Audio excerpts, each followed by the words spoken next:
Yeah, no, that's a good observation. You know, I must sort of say that listening to the other witnesses and hearing their testimony, it really makes me kind of like wish that we could just like erect this big wall between like old media and new media. Because like I, as a new media creator, do not want to live in the world of old media. Like there's so much regulation and these people, you know, they've got all these financing issues and they want these subsidies and then they opt into these, you know, sort of funding pools like you're alluding to, and then they've got all these requirements for CanCon that they have to navigate. It just seems like such a stressful, like painful, difficult world. No offense to anyone. Whereas like in the new world, in the new media world, which is much more dynamic, you know, we're all independent, you know, we're self-employed, we don't deal with government, we don't have to have huge teams of lawyers to navigate all of these media regulations.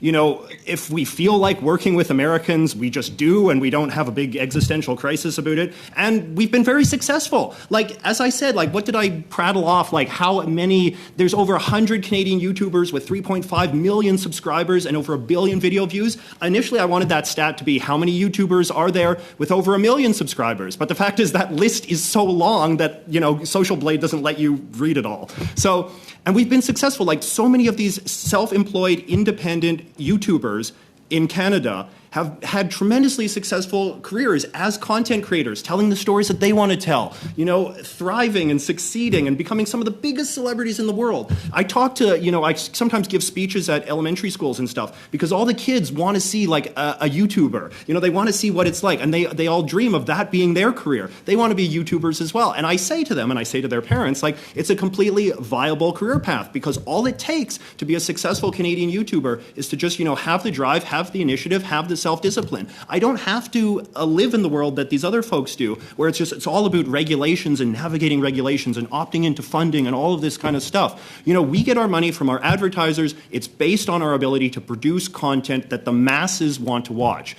Not only Canadians, but a global audience. No Canadian YouTuber is successful just by appealing to Canadians. They're successful because they appeal to a global audience. That is the way that media works in the 21st century. You know, I make videos about Canadian stuff. You know, I make videos about Canadian history and Wilfrid Laurier and politics and all these sorts of things. International audiences eat this stuff up. They love it. They love to learn about Canada. They all, you know, I meet people on the street who say that they've moved to Canada because of my videos, right? It's remarkable. And I just think that there needs to be a little bit more appreciation for how dynamic and how exciting and how entrepreneurial and how prosperous this world of new media content creation is in this country. And that this committee and that the House of Commons not rush through a bill that could possibly, you know, inflict great damage on this dynamic, vibrant chunk of the not only of the Canadian economy, but of the Canadian cultural industry in particular. So, you know, if we want to continue to sort of regulate the old media and, you know, deal with that, that's fine. But just leave us out of it. That's my